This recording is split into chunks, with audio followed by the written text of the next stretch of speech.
welcome to Saltland Gaming. This is Chit Chat's episode 1. Chit Chats is a new series I'm launching where I do unboxings, drink my coffee casually, and select an album for us to listen to while I go through the components.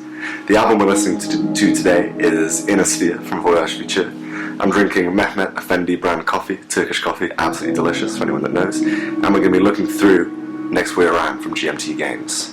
So, Next War is a series from GMT Games, who are a very well-known publisher, and they centre on hypothetical conflicts in the modern era, not too distant future. No kind of dates are set, and there's a kind of alternate kind of history timeline aspect to the game where some of the armies are presented as perhaps better than they would be in reality, such as this can be seen most prominently in Next War Korea.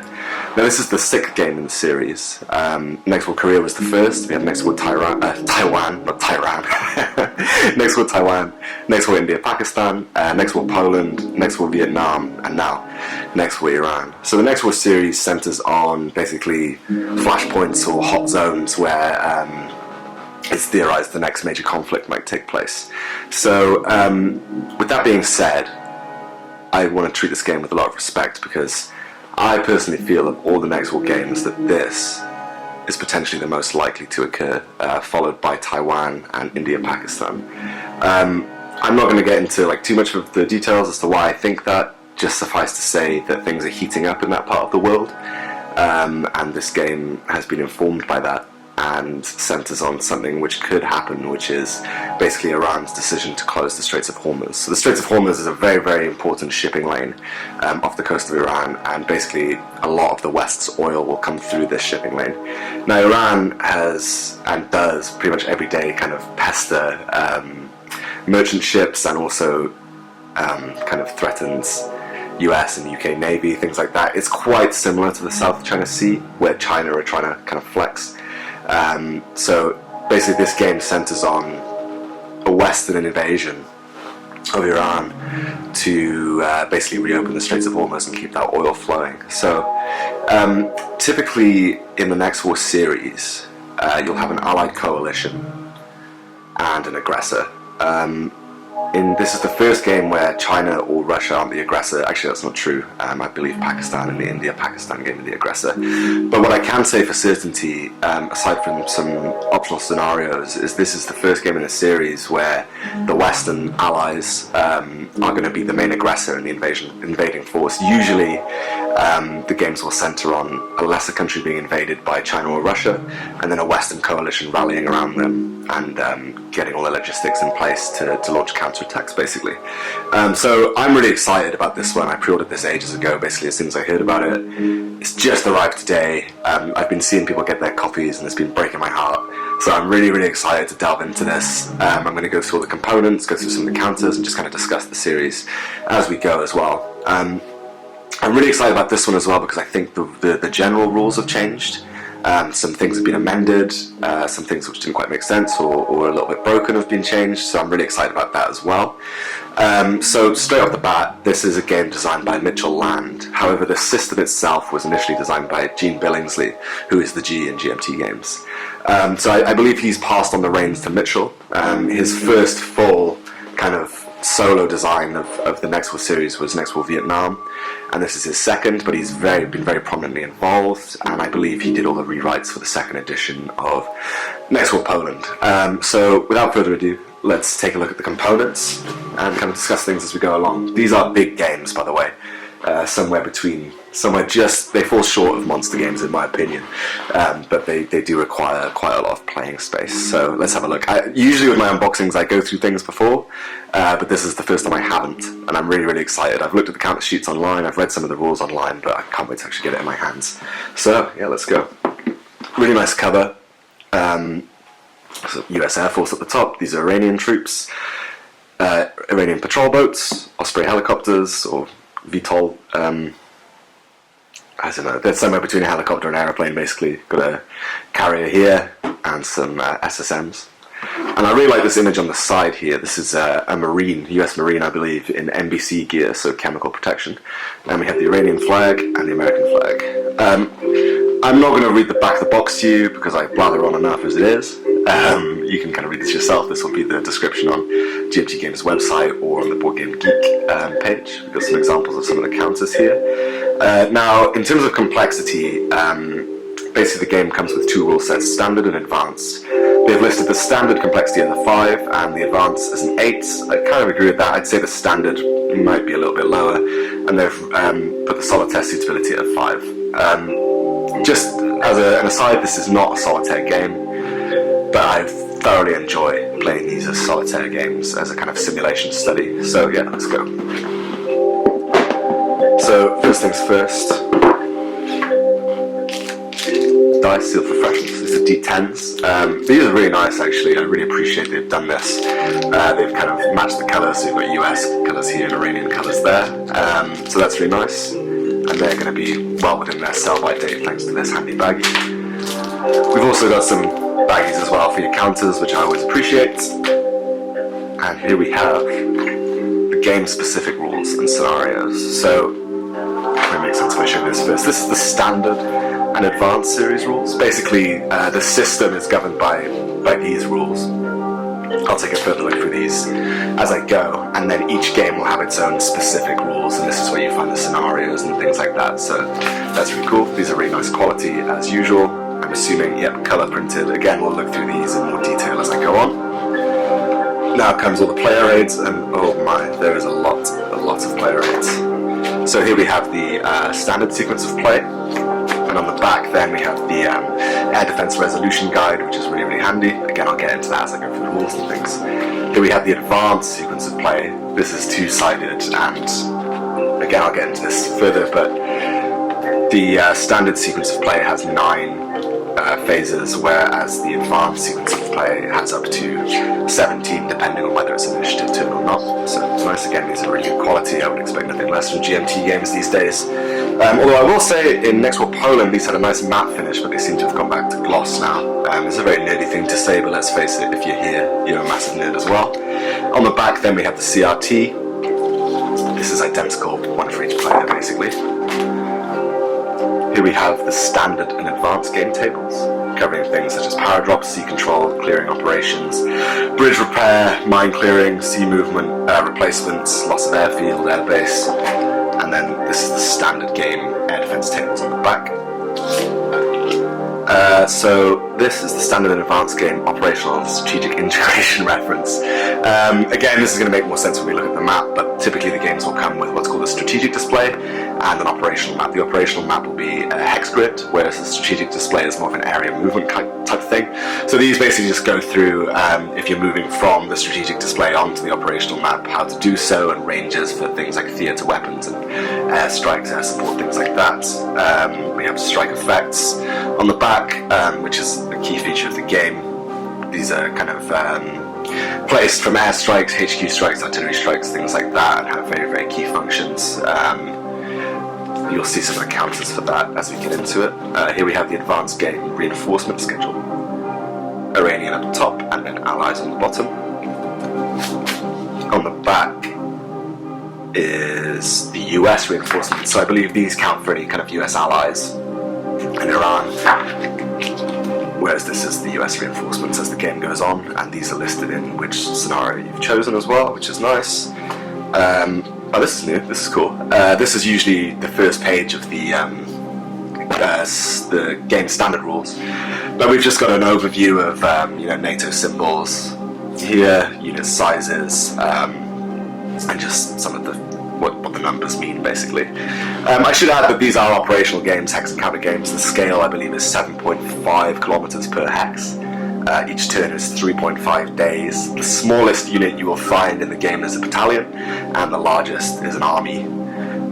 Most kind of fall into either division or brigade, with HQs being corps level and army level. It says here as well, note 3 battalions are equivalent to brigade/regiment. That's nice. We have different movement values here. Again, all the symbols you can find in the game, which types of units. We'll have a closer look at that when I get to the counters. So that's really nice, it's handy. Oh, and do you know what? This is super handy. Fair play for them to including this, because a lot of people have problems with the naval rules just because they're quite briefly written. So this is a nice flowchart. I believe this is on the OneDrive, so kudos for them to including this. That's really, really handy, because I still get a bit tripped up with them sometimes. So that's really nice. And then here we have the advanced game tables, which are little booklets, and you'll use these to play the advanced game. They cover things such as special forces raids, they have supply information, Article 5 entry, which is for next war Poland specifically, theatre weapon targets, interdiction, electronic detection, deliberate damage, repair, collateral damage, automatic victory, emergency supply. You'll probably be using these the most. These are the advanced detection, air combat, and air defense tables, and then we have the strike table here. They've actually reorganized this, which is really nice. Again, super nerdy thing to say, but like I said, you're definitely a nerd like me. In the other games I have, the detection and air defense are on different pages, so it just made it a little bit irritating. I'm glad to see that they've consolidated it into one page now. These are completely identical. So yeah, a lot of player aids and things like that, all very high quality, as we used to from GMT Games at this stage. And here we have the map. I'll actually take this out for a closer look after I've gone through the counters, but it's going to be a two-part map, which will be linked together.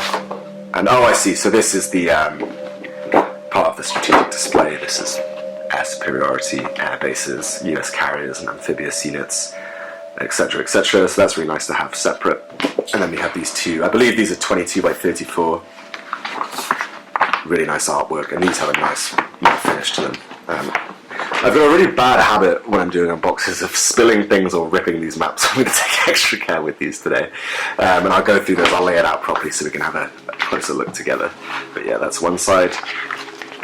And this is the other. And one thing I noticed about this game, which I think is really handy and will be a big help on saving space, is they've actually integrated the strategic display into the operational map on this one instead of putting them separately, which is really cool.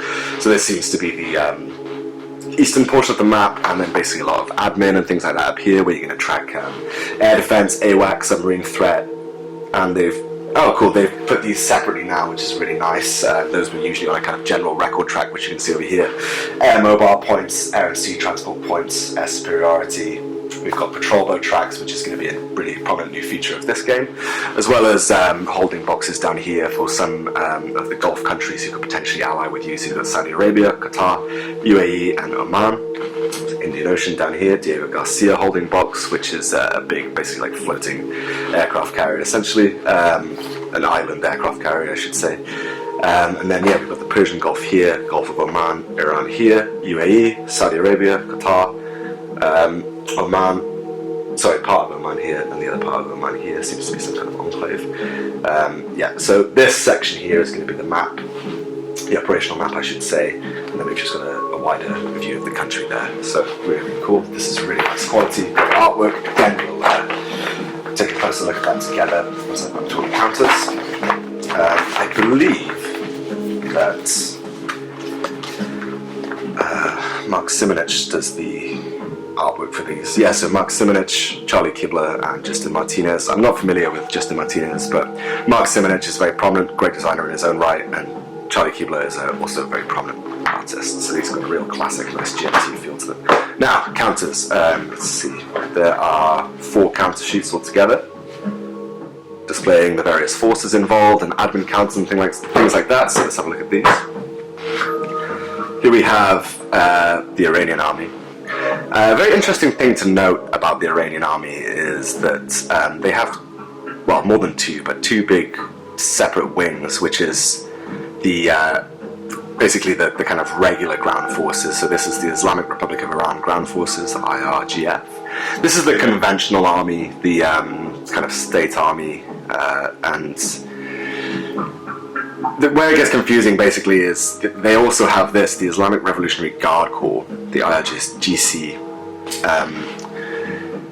who interestingly are actually designated as a terrorist group by a lot of countries. And essentially Iran has a history of coups, revolutions and things like that. So this is the regular army, and this is the kind of internal, very loyalist army who would be called in to deal with anything internal. I don't know a great deal about this. This is just kind of my preliminary research.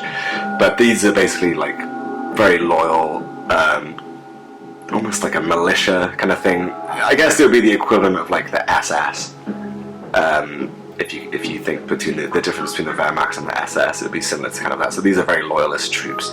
And from what I understand, they actually have quite an intense rivalry. So I'll be really interested to see how that's handled in the game. We also have Marines up here, so these are actually part of the Iranian Navy. But let's go through and see what we've got. So it seems pretty standard kind of units: armor, HQs, mechanized, infantry. Down here we have commando units, which are air assault. Same down here. Typically in the game, the colors will represent the higher core. What's the word I'm looking for? Subordination to that HQ, basically. So we have like northeast here, who are blue. We have southeast here, who are in orange, and southwest, and then white would be independent units. So not a great deal of force, but combined with the Republic Guards. Another thing these could be compared to is the Fedayeen Saddam, just as a side note. And the Marines is quite a hefty cohort of units, basically. So yeah, we've got mainly, it looks like armor, infantry, and air assault with some mechanized as well. We also have special forces missions, emergency supply, some admin counters, mobile supply units, supply depots, AAA salmon detection values, missiles like Scuds, SSMs, things like that. I don't think they have any cruise missiles that I can see, but they do have nukes, which is a bit scary. I believe these are just control markers. We also have these, which are naval SSMs. There's a couple of supplements which add rules about these, but these are in the game from the get-go, and I think it's actually going to be quite key to achieving victory, because the Iranian Navy itself isn't massive, but they have a lot of kind of countermeasures in place, naval SSMs and these patrol boats here, which are I'm not sure if they function exactly in the game, but this is a big new addition to this series, which is really nice. Here we have the Air Force. We also have chemical weapons. These again are admin counters, victory points, etc. If you use the standard rules, air points and air is tracked separately. However, if you use the advanced rules, you get access to all these cool little airplane counters. So we've got MiGs, Su-24s, Su-22s, 25s, which are Russian, and then we've got some older US planes here as well, which is really interesting. F5s, F4s, F1-4A, French aircraft, Mirage, and then some more Russian, and then some American helicopters as well. It's worth noting that before the revolution in '79, Iran were actually quite prominent allies of the US, so I think that's what's interesting here is they've got a mixture of Soviet and American equipment, so that's really cool. And then down here, like I said, we have the Republican Guards. Some of you may be familiar with the Quds Force, who are represented down here. That was, if you are familiar with them, that's due to a very controversial drone strike on their general. I forget when exactly, but that was a Trump administration thing. Over here, then, we've got some of the Gulf allies. So we've got Oman. These are mechanized battalions, and their air force here. Oman typically have a bit of an allyship with the UK, so I'll be interested to see if a big history with the UK. So I'll be interested to see if any of that's kind of represented in the rules. Then we have Saudi Arabia. They only have a single airborne brigade up for offering, but obviously their ground forces are bigger in reality, and we've got their air here. We've got an Israeli Special Forces counter here, Mossad, so that's a bit current, isn't it? But no, it's worth noting there'll be no IDF forces included in the main bulk of the attacking force, just special forces and probably some kind of logistical support. Then we have UAE, United Arab Emirates. We've got some infantry brigades here, as well as their air force and some special forces. We've got some Omani special forces down here as well, and then I believe, sorry, not Oman, that's Qatar, my bad. Oman is this counter here. I do apologise for that. It's, glad I caught that one, that would have been a bit embarrassing. So it's not Qatar the UK have history with, it's Oman. You can read some really interesting stories from the 60s and 70s with the SAS involvement in Oman. Something worth noting as well, which I find really, really interesting, is UAE's military. A lot of the commanders of the brigades and things like that are actually non-ethnic UAE citizens. They're brought in from other countries. I believe they have quite a lot of Australians on staff, and that's again due to kind of like things Westerners just don't quite understand, like prominent families and coups and corruption and things like that. I don't think there'll be any special rules governing that. I have had a brief look through the the game-specific rules, but I couldn't find anything. So yeah, really cool, really interesting. One of the things I love about the Next War series is just getting to play as some of these weird minor nations and getting to explore their militaries, and they serve as really great jumping-off points for exploring exactly who these are. So yeah, I think there's going to be some kind of victory point sacrifice for bringing these in, but I'll see as I go through the rulebook and play the game. So that's the bulk of the Iranian forces, and then some of the Gulf allies you could potentially get involved with. I don't know if they will show up for sure. There's going to be some kind of mechanism in the game for that. It's just back of the sheets.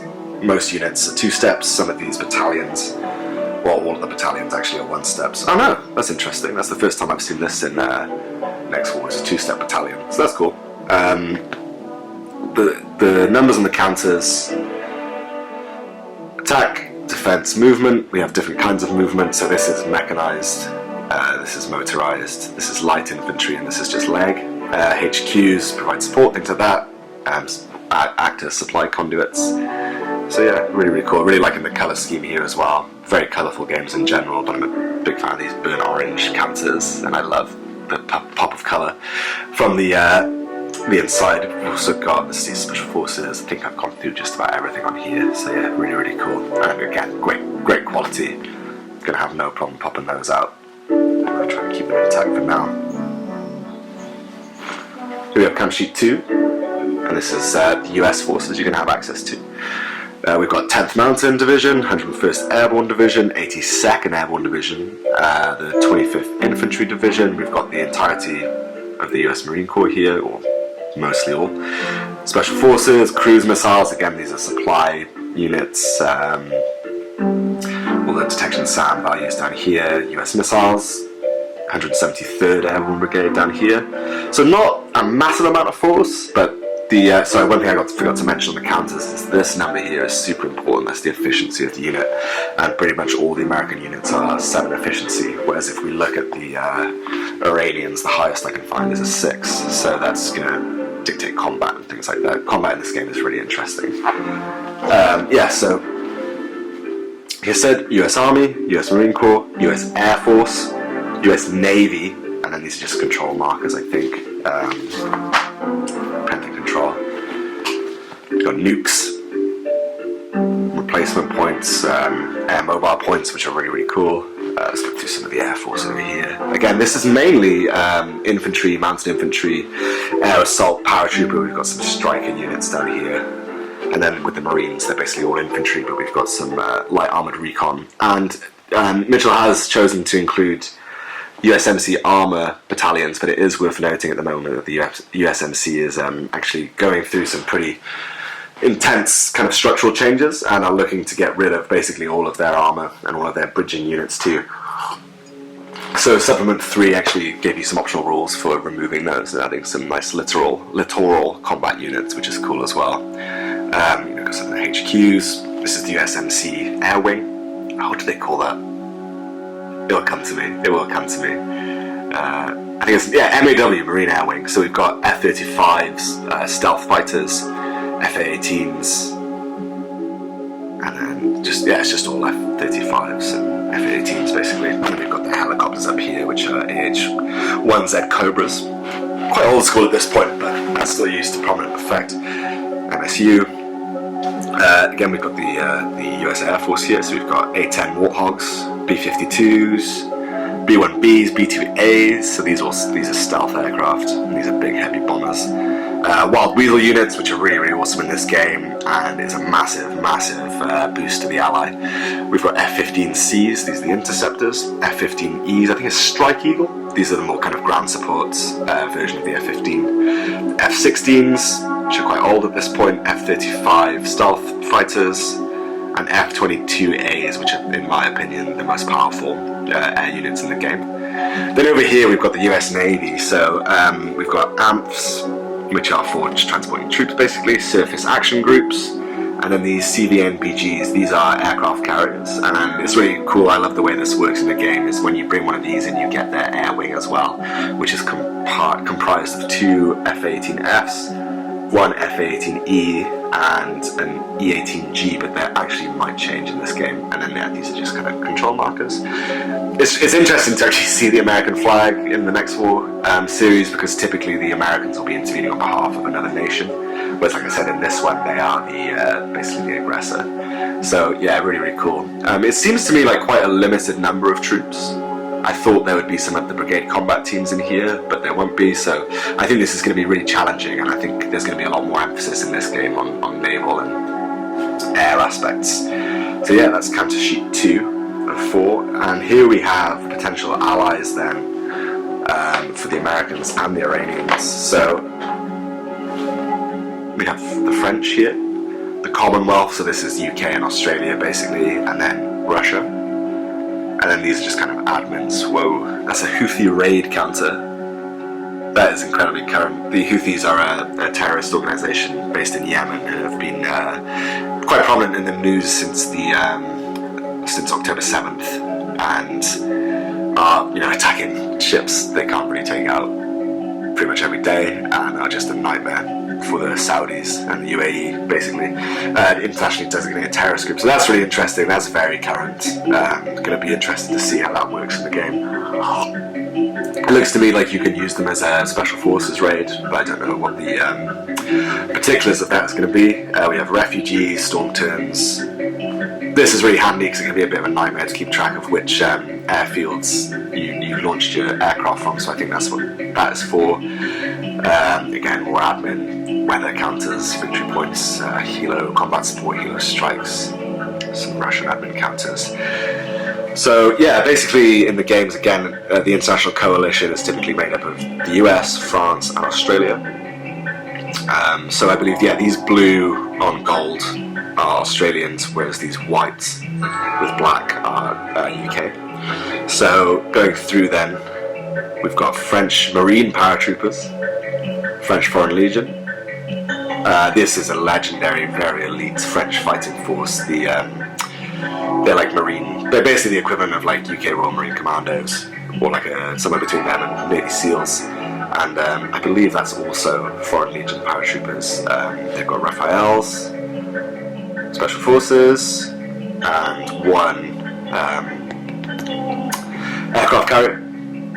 Moving down then, we have Australians, so we've got Australian Mechanised Brigades, Australian Infantry, HQ, that's their Air Force there, that's an E-18G and 2 F-35As. And then moving down, it's obviously not the entirety of the British ground forces, but we've got the 16th Air Assault Brigade, so that's paras and things like that. And then we've got 40, 42 and 45 Commando, Royal Marine Commandos, and Gurkhas, which is nice. Got the Commando HQ there as well, Special Forces.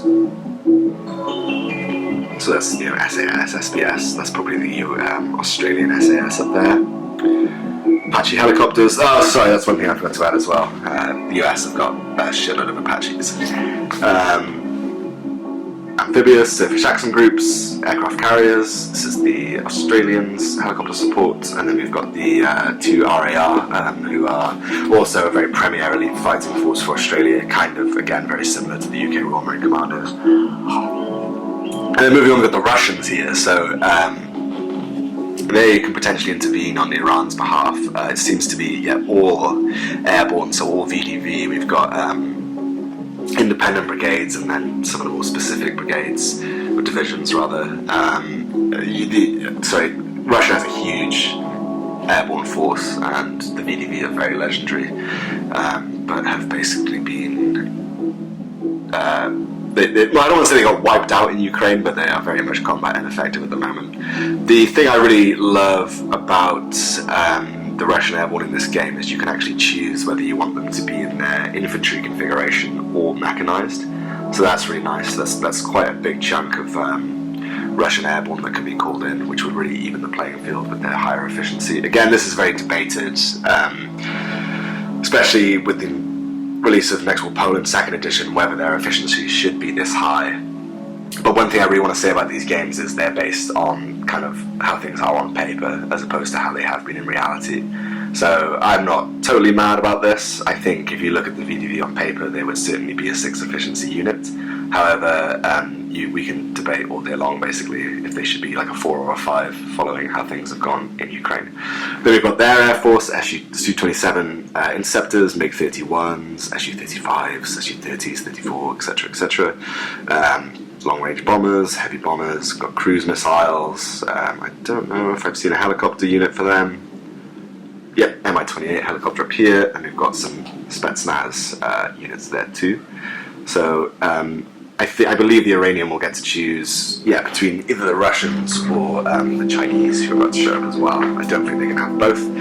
Here we have the Chinese, again airborne. It seems they have less of a ground fighting force, but will commit more of their air force and also help the Iranians out with a surface action group as well. So we've got H-6 bombers, J-11s, J-10s, J-16s, Su-30 Mark IIs, more J-11s. These are experimental Chinese stealth fighters. So that's the J-31 and the J-20. We've got a helicopter unit here, mobile points, special forces, and cruise missiles, and we've got some more Russians over here as well. So it looks like the Iranian player is going to have to decide whether they want more ground force or more air force, and some help in the water.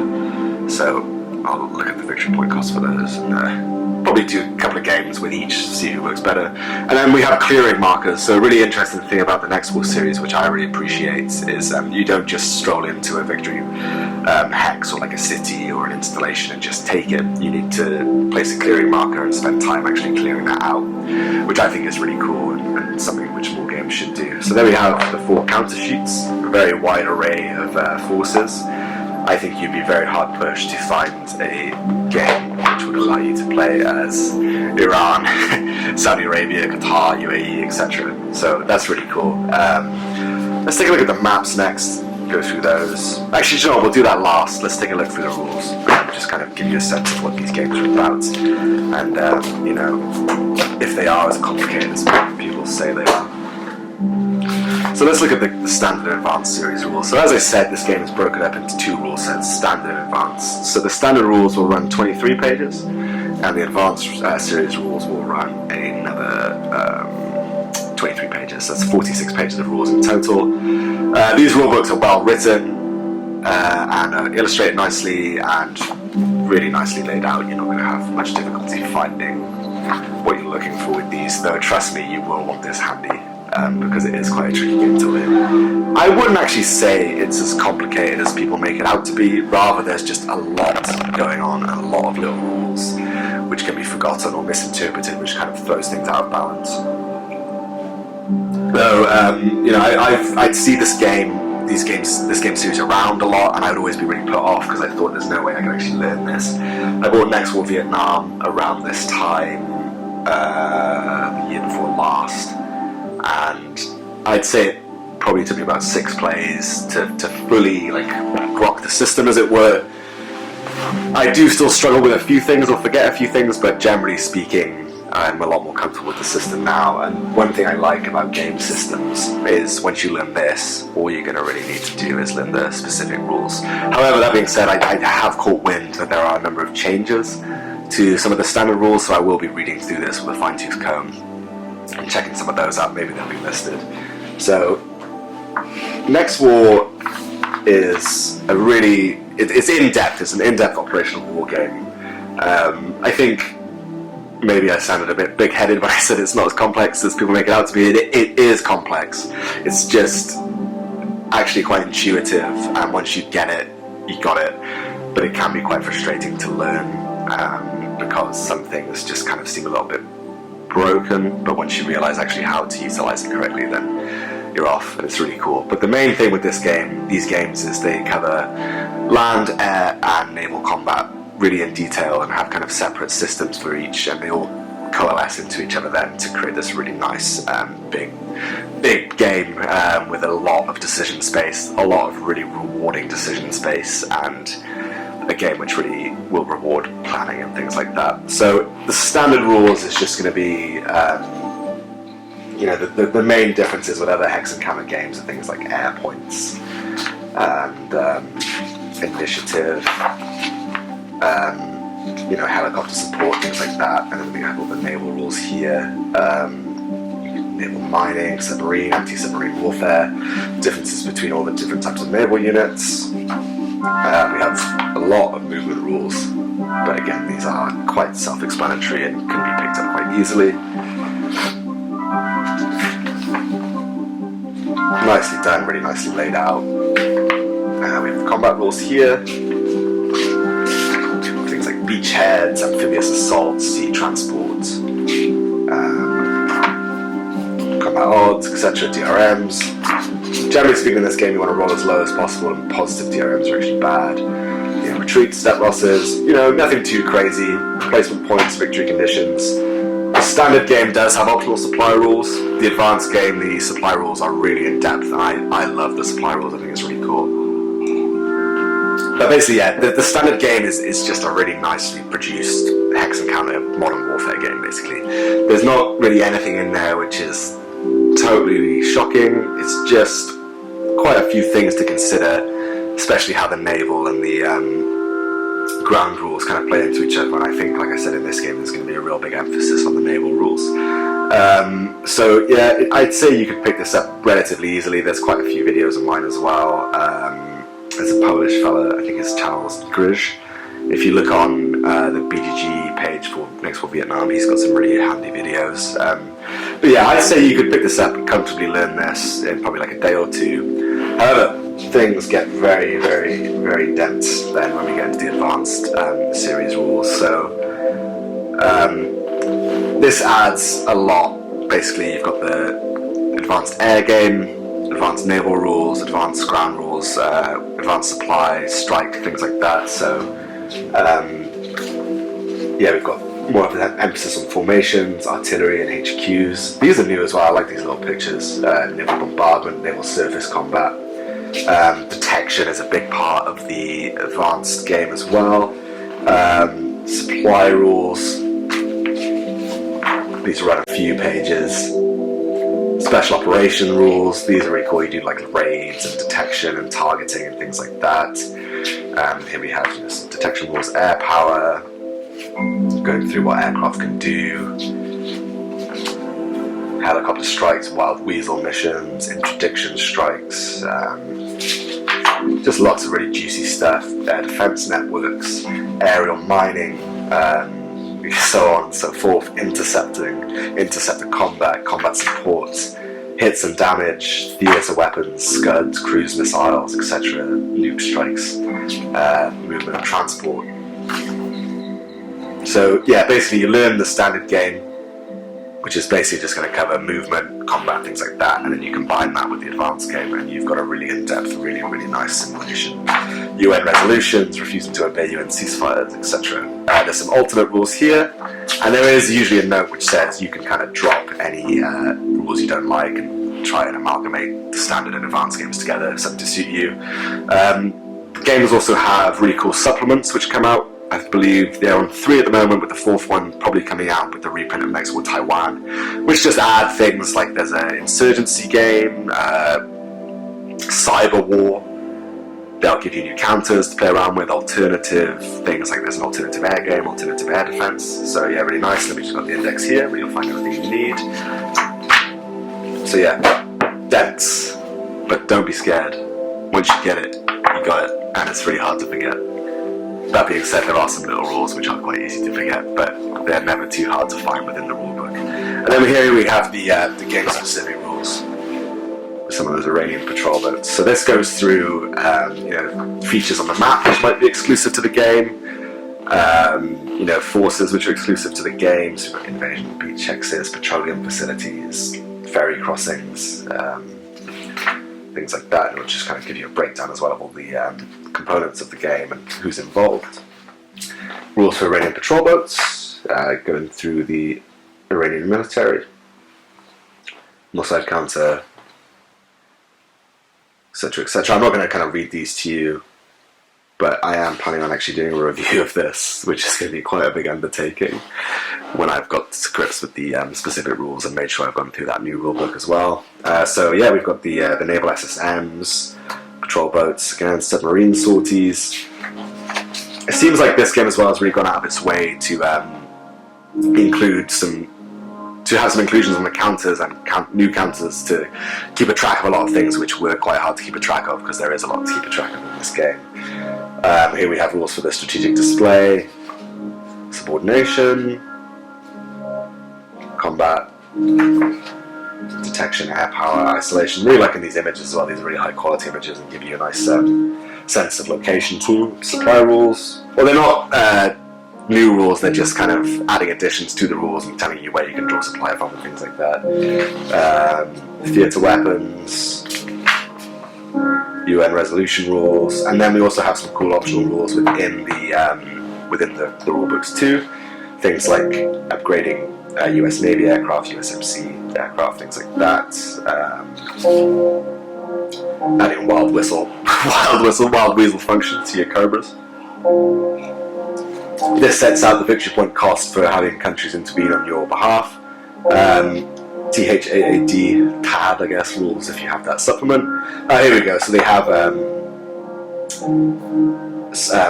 accounted for the USMC armor there as well, so it's up to you if you include that. There we go. With the PSC optional, you add units too. I did say I'm not going to go through these rules, but I just kind of very, very, very intrigued by this Houthi counter. Here we go. Houthi Special Forces.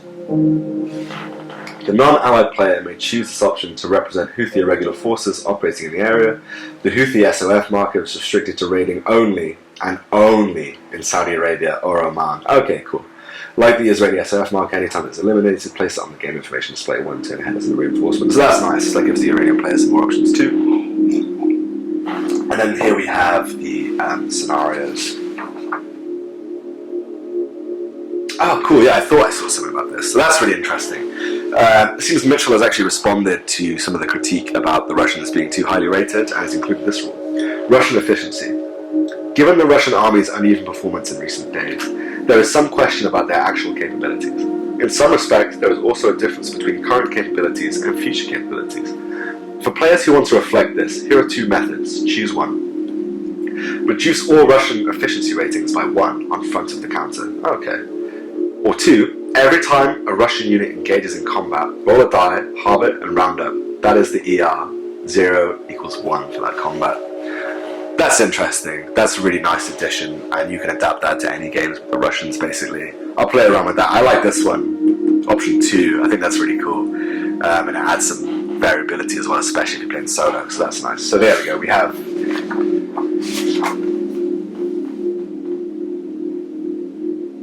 20 pages of rules.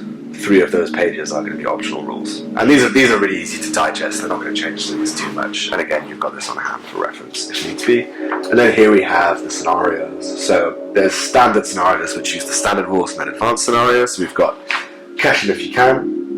After Iran closes the Straits of Hormuz, Allied planners attempt to establish a foothold of the island of Question as a springboard for future operations. Oh, cool, nice.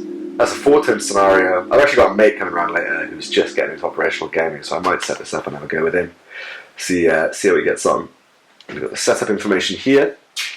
The great thing about these games, as from a learning perspective, is the idea is you go through these standard scenarios, and then when you're comfortable, you can move on to the advanced game, which are really big campaign scenarios, which will usually cover 3 stages of readiness. There's a strategic surprise, tactical surprise, and extended build-up. Strategic surprise being a quick reaction, a very quick invasion, where you have whatever units are available to you, and it's going to take longer to build up your forces. Tactical surprise is somewhere in the middle, and then extended build-up is, as it sounds, basically both sides' entire force is kind of ready to go.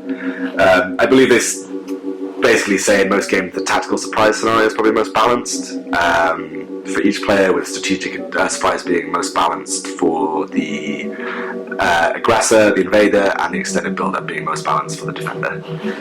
Then we have scenario 2, any old port in a storm. Realising that any attempt to secure the strait will require a secure source of supply, Allied planners concoct 2 plans for capturing a functioning port along the Iranian coast. Cool. These again are typically smaller 4-turn scenarios, things like that. Persian incursion. Iran captures a US Navy unmanned sea vessel and refuses to release it. The Iranian Navy continually harasses Western shipping and seizes oil tankers as they transit the Strait of Hormuz. Finally, as the G7 places a cap on the price of the Russian oil, The Iranians decide now is the time to blackmail the West, and they close the strait to traffic. Okay, so this is the standard campaign scenario, basically. That's the full 16 turner. And now we have the advanced scenarios. So we've got the rules here for intervention, how much VP is awarded to which player for forces intervening on their behalf. So you've got Commonwealth, France, Russia, PRC, China, People's Republic of China, that is. Oh, cool. Nice LVT on display. Then we've got the Gulf allies here. Again, I'm not going to read too much into this just yet. I just want to kind of give you an overview of what's included. That's really nice. I like that they've included these pictures. Some of the other games don't really have these, aside from on the cover. So that's cool.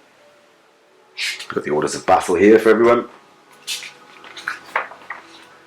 Cool, here we go. Strategic surprise. Marker in the sand. Oh, they've started naming these now again. Nice. I like that they've added these bits of flavour. I don't think they are, but some people kind of view these games as a bit cold. Mitchell is clearly injecting his personality here, so that's really cool. Nice one, Mitchell. Strategic surprise. Marker in the sand. Here's a little flavour text. A Liberian-flagged oil tanker operated by the Singapore-based Eastern Pacific Shipping and linked to an Israeli billionaire is struck by a drone in the Gulf of Oman. The US Fifth Fleet releases sensor data on social media purportedly showing the drone's flight path as originating from Iran. US Central Command and Israel both confirm the intelligence and blame Iran. The Iranian government denies the allegation and decrees it as a false flag operation. They immediately declare the Strait of Hormuz closed to all traffic, subject to boarding and inspection by the IRIN, the Islamic Republic of Iran Navy. The US pushes back and rams an authorization to use air force to the UN Security Council. In brackets, and it says, which Russia and the PRC have vacated after claiming the UN an irrelevant vestige of Western colonialism. To reopen the strait, I've fucked this, I do apologise. The build-up begins and missiles and airstrikes pummel Iran. So that's really cool. This is kind of the stage of least readiness for the invader. And then we have the SERP information and then some kind of specific rules for the scenario. Let's see if I can read this one better, not make a tit of myself. Tactical surprise. Enter Sandman. To enable better information sharing between Israel and the US, the other friendly Middle Eastern allies, the US elevated Israel's status to a full-fledged military partner in 2022. In the following year, several Middle Eastern nations, the US and Israel, announced the creation of MEATO, M-E-A-T-O, as an organization following the foundational principles of NATO. Oh, cool. And hoping... Middle Eastern and Atlantic Treaty Organization, maybe? Not a real thing. Following the foundational principles of NATO and hoping it will contribute to the overall stability of the region. Iran, wishing to disrupt this new status quo before it might actually work, actively begins grey area operations and deniable terrorist activities against its neighbours. I feel this is very, very sickeningly realistic. Declaring an emergency, Iran demands the right to stop and inspect all vessels transiting the Strait of Hormuz. Attempting to deny passage and board the USS OK, the Iranians fire on her. Whoa. Despite putting up a good fight, the OK is sunk, with the fate of the survivors unknown. Congress declares that a state of war exists between the US and Iran, and the Pentagon begins moving forces to the region to avenge the OK and reopen the strait. Very, very cool. I really appreciate this flavor text. I think it adds some really nice... there is brief flavor text in some of the other scenarios, but these are the most in-depth I've seen and the most kind of tangible to me as well, so that's really cool. Again, we've got set of information and scenario-specific rules here. And then here we have extended build-up. Castles Made of Sand. I've just realised these are all songs, aren't they? Enter Sandman, Mark of Sand, Castles Made of Sand. So extended build-up. The United States offers to deploy contingents of Marines on commercial vessels transiting the Straits of Hormuz. As the Iranians attempt to seize yet another tanker in the Persian Gulf, claiming it was trying to flee after ramming an Iranian fishing vessel, their boarders are repelled by embarked US Marines. The USS Mahan, responding to distress call from Marines, is fired upon by Iranian patrol boats. After sinking both Iranian boats, the tanker and the Mahan proceed towards the strait. Shortly thereafter, both are sunk by Iranian naval SSMs, overwhelming the Mahan's defense system, and Iran declares the Strait of Hormuz closed to all traffic. The UN quickly passes the use of force, and Congress declares a state of war exists between the US and Iran. The Pentagon have moved forces into the region for months, who have been moving forces into the region for months, begins active operations against Iran to avenge the Mahan and reopen the strait. Very, very cool. And again, we've got the setup information here and scenario-specific rules. And one more. Opportunity and distractions, Velcro fly. This scenario represents a Chinese-supported Iranian effort, which China then takes advantage of to invade Taiwan. Oh, cool. The US is drawn into the Taiwanese conflict, which means less support is sent to the Persian Gulf. Oh, okay, that's a nice little optional experimental option there too. That represents basically China looking at this situation and saying, now's the time, so that's going to call away some of the Allied force. We've got some designer's notes here as well. I'll read those separately. I'm not going to get into that now. But yeah, really nice, very clean, nicely laid out, well put together. Again, we'd expect nothing less from GMT Games at this stage. And then we've got a nice breakdown of the order of battle that we're on here. One thing I forgot to add earlier is that this game represents, I think, yeah, so each turn is 3.5 days. Most of the campaign scenarios run for 16 turns, so that basically represents the first 4 months or so. Hold on, let me try and work that out. Yeah, so 8 turns would be a month, so that's the first 2 months of the conflict. So it's the first stages. You can play on longer, but it's basically the defining points, so think case yellow, something like that. So yeah, really, really cool. Let's take a look at the map now. I'm just going to pause briefly to zoom my camera out so I can lay it out, because it's very, very big. Okay, so here we have the map laid out. As you can see, it's pretty long and quite big. I've got a game of Next War Vietnam set at the moment. I'll show you that for comparison in a second, but this is quite different to the other maps in the game. So the entirety of Iran is not represented. This is just the kind of southern coastline along the Persian Gulf, Gulf of Oman, Straits of Hormuz. We've got some islands there as well, the island of Qatar, and it seems to be very mountainous, rough terrain, some cities interspersed there. Not a great road network by the look of it. Lots of little towns and villages. Bandar Abbas, very famous city. Again, lots of villages, things like that. I'm not seeing any urban hexes on here so far, which is interesting. I guess Tehran is further up north. Well, I know it is further up north, but yeah, we'd expect to see some urban. It seems to me like Bandar Abbas has been amalgamated as 2 big city hexes as opposed to an urban hex. I'm sure there's some rationale for that in the notebook. On the side here then we've got the victory point display, ballistic missile ranges, just general game information. Really nice detail, really nicely done, nice colour palette too. And then again up here we've got the, as I showed you earlier, some of those admin tracks, things like that. It looks great, it's massive, it's really cool though. It's going to suit my gaming area really nicely. And I actually think, weirdly, this will be more manageable than the other games in the series. I'll show you why in a second. But yeah, really cool, nice dimension to it all. I'm sure there's going to be some really tricky manoeuvring and really tricky supply considerations for the allied player here, so interested to see how all that goes. But right now I can't really comment too much on the map and its intricacies and nuances because I haven't played the game yet. But yeah, I really like that the strategic display is a bit smaller here. Just zoom in on there, it's under my sofa a little bit there, my shameful kind of Fanta is too. Those are islands too, Levan and Syri. And you can see what's how the 2 correspond, so you can see that section there, which has been blocked out, you can see some helicopter symbols, is basically what's represented on the hex grid here. But the reason I think this is going to be easier is because it's long and thin, and everything is actually contained on this map, apart from that air display, which I'll just show you quickly. Again, probably should put this through, never mind.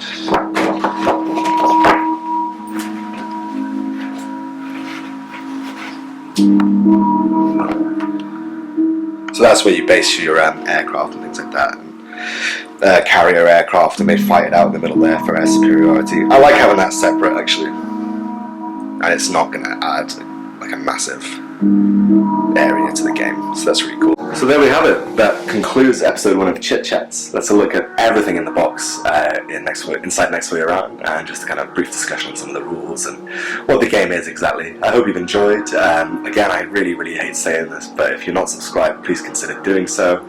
Otherwise I might starve to death, as mentioned at the end of my last video. If there are any games on the horizon you'd really like to see me unbox and go through, please let me know, and generally speaking I'm always open to suggestions for content. Keep an eye on my shorts, I'll be doing a lot more of those, been having a lot of fun with those, and I will try and review this. I think I need to spend quite a considerable amount of time with it before attempting to do so, because it would be a very tricky review, and I really want to make sure I've played the game correctly and as intended. Aside from that, I think it would be interesting for me to maybe do a learning video on this too, but that's a very daunting prospect because I might look like a total idiot. But yeah, anyway guys, thank you very much for watching.